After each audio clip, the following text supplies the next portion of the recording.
Lawrence at Teagasc met me at the farm to explain the changes dairy farmers would have to embrace if we were to stage a new food revolution. And have we got natural advantages here in Ireland? Absolutely. Irish emissions per unit product are comparing very favourably. Recently, in the last year and a half, there was a study published by the EU Joint Research Committee, and basically they showed from a milk point of view, Ireland was the lowest per unit product within the EU. Lawrence, most of our viewers now watching our programme have major concerns about sustainability in Ireland in terms of biodiversity loss, in terms of water quality, in terms of greenhouse gas emissions.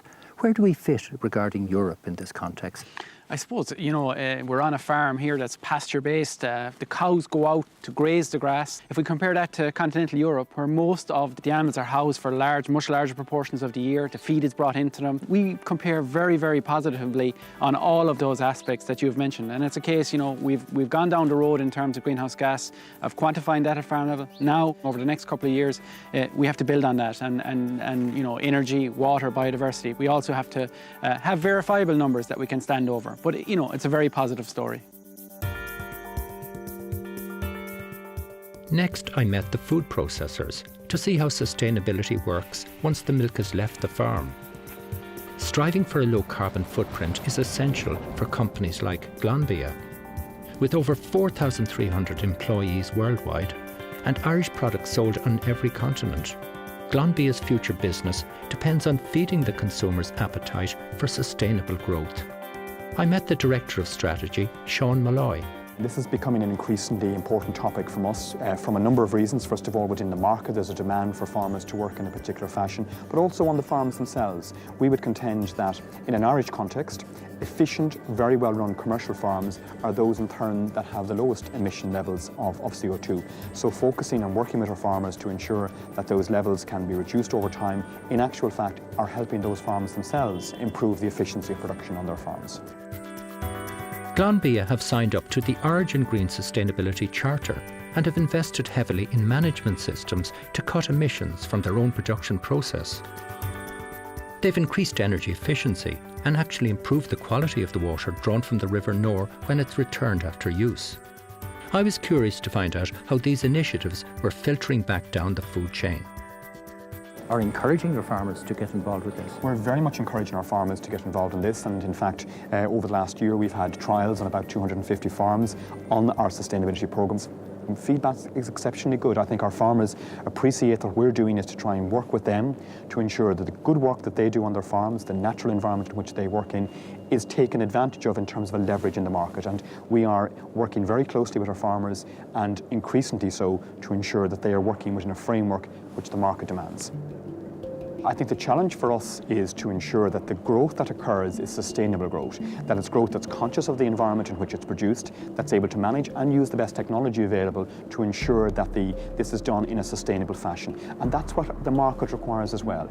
If we look at some of the very valuable customers we have here in Glanbia, be they in the infant formula business, in the cream liqueur business, clinical nutrition, all of those companies are wanting increased product produced and sold to them, but they want it carried out in a sustainable environment. In North County Dublin, the Hoy family have been growing fresh produce for almost 100 years. In the old days, sustainability wasn't so much a marketing promise as it was a way of life. Today, however, consumers have enough on their plates and want the ethical worries removed from the food before consumption. In fact, Country Crest have taken their challenge so seriously, they've even installed their own wind turbine, producing half their energy needs. What I really like about this farm is where a family's tradition of growing vegetables has passed on from generation to generation over the last 100 years. We go from field to fork. Essentially, we plan our crops. Now, for next year, we're planning our crops, we're selecting our fields, and that requires a lot of labour and a lot of hard thinking and planning so that the customer will get what they expect on their plate for dinner in the evening, good quality produce. How did this family here get involved in a sustainable approach to farming like this? Well, I suppose in a way tradition is very important here in Country Crest and with Michael and Gabriel. I mean, the Hoy family have been farming here on this site for over 100 years.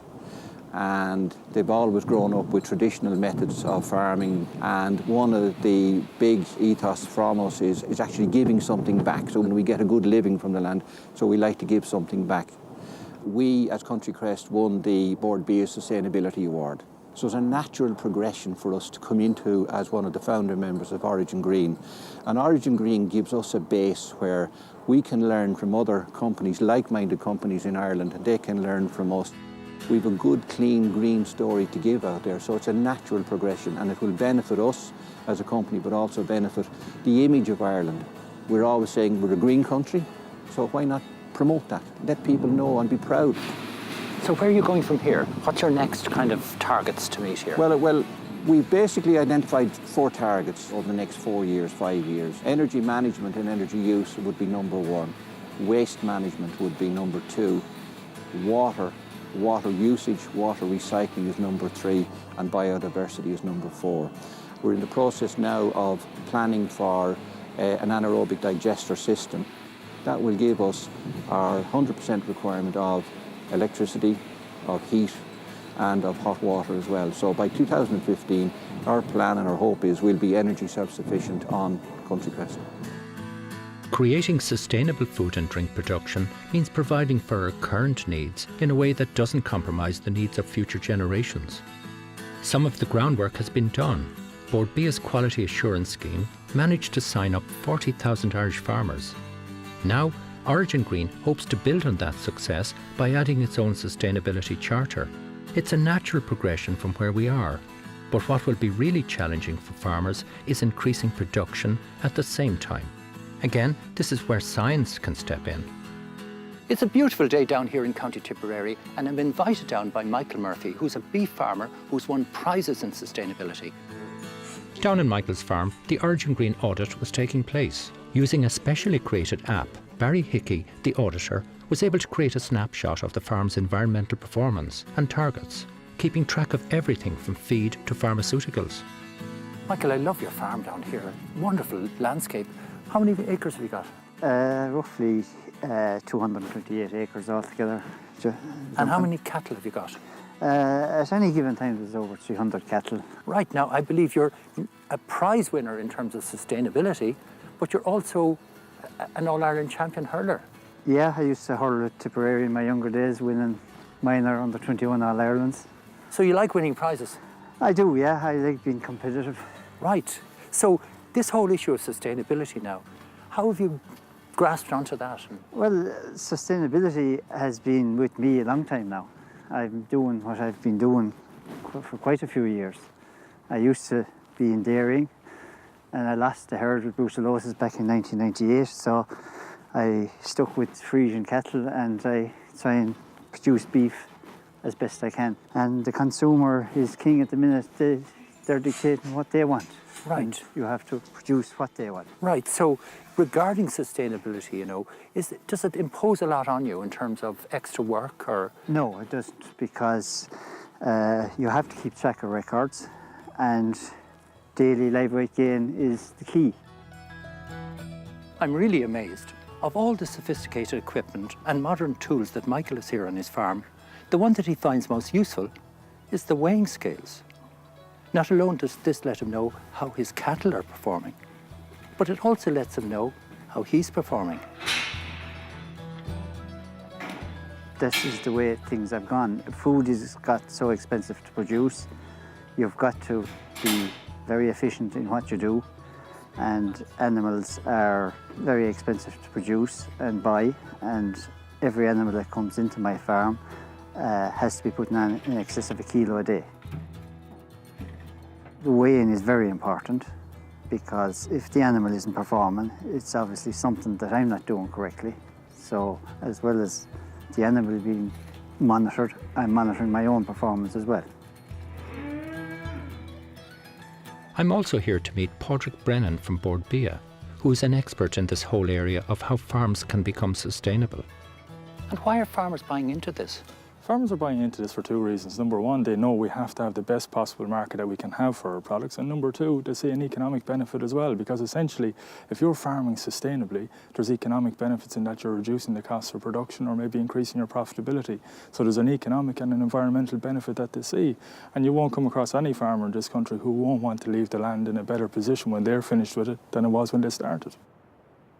And what about dehorning of baby calves? What age would they be dehorned at? They're dehorned at about 2 weeks. Okay, very good. We're trying to capture information from Michael about, how much beef is he producing, how long are the animals outdoors, what are they being fed, how does he manage his manure, things like that. We take that plus the livestock information, and that then gives us a full profile of the greenhouse gas emissions associated with the beef that Michael produces. So how do you get farmers to apply all this science to their own farm? What we're trying to do again through working with Teagasc is develop what we're calling a carbon navigator, which essentially focuses in on the practical things that a farmer can do to improve their performance further. So for example, if they could set a target for increasing the amount of days in the year the animals are outdoors grazing, they can see through the navigator tool what impact that would have from an emissions point of view, but also from an economic point of view in terms of cost of production. So really all the time trying to help farmers get the message and understand what economic and environmental impact this sort of assessment can have if they make the changes that are required. If we can deliver on our promise of sustainability, we'll position Irish agriculture where it was generations ago to make it once again the cornerstone of our economy. The road is long, and as we've seen, the challenges are many, but with adversity, there are often opportunities. The time has finally come to rethink how we grow, share and consume our food. And it's happening at a time where we also need to build resilience back into our communities. Origin Green just might give us the chance to do both.